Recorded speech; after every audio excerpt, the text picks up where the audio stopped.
Девушка живет в большом городе и на время своего отпуска решила уехать в небольшую деревушку, чтобы провести лето в спокойствии.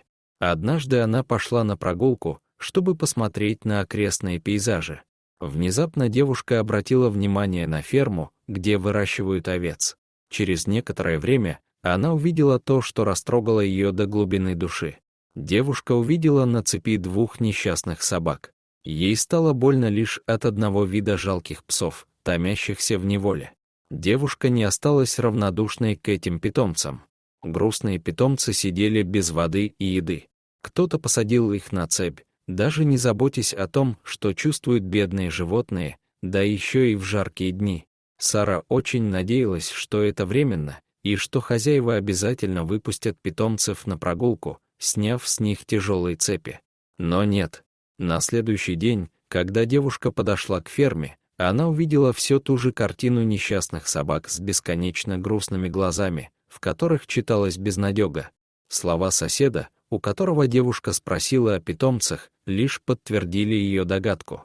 Мори и Описа, как звали песиков, плохо кормили и относились к ним с полным равнодушием. На секунду у Сары возникла шальная мысль. А не украсть ли собак, забрав их у бессердечных хозяев? Но эту идею пришлось сразу же отбросить. Во-первых, становиться преступницей не хотелось, а во-вторых, одичавшие собачки не собирались вступать в контакт с человеком. И тогда девушка решила приручить питомцев. Она начала носить им еду и воду, и пушистые пленники постепенно привыкли к тому, что в их жизни возникла спасительница.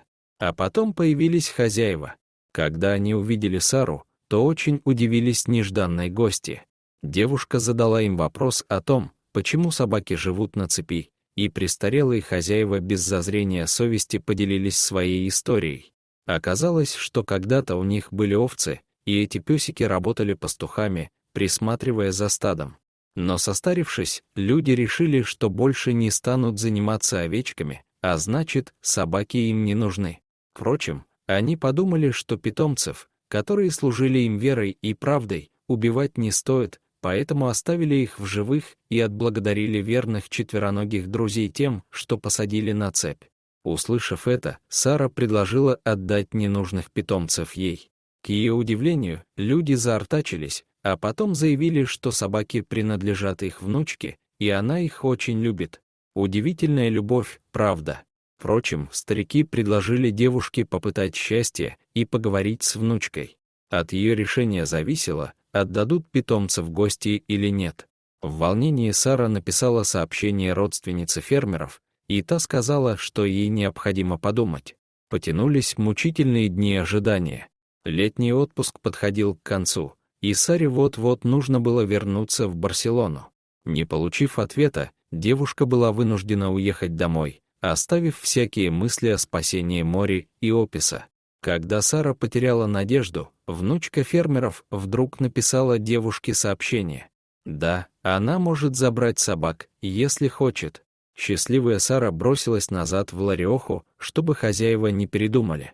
Наконец-то, после нескольких лет сидения на цепи собачки могли просто наслаждаться жизнью, и этому поспособствовала Сара. Теперь они были свободны, и больше никаких цепей в их жизни не будет. Ну а мы очень рады, что в судьбу Мори и Описа вмешалась добрая девушка, которая так помогла им. Дорогие зрители, если вам понравилось видео, ставьте лайки и подписывайтесь на наш канал. До свидания.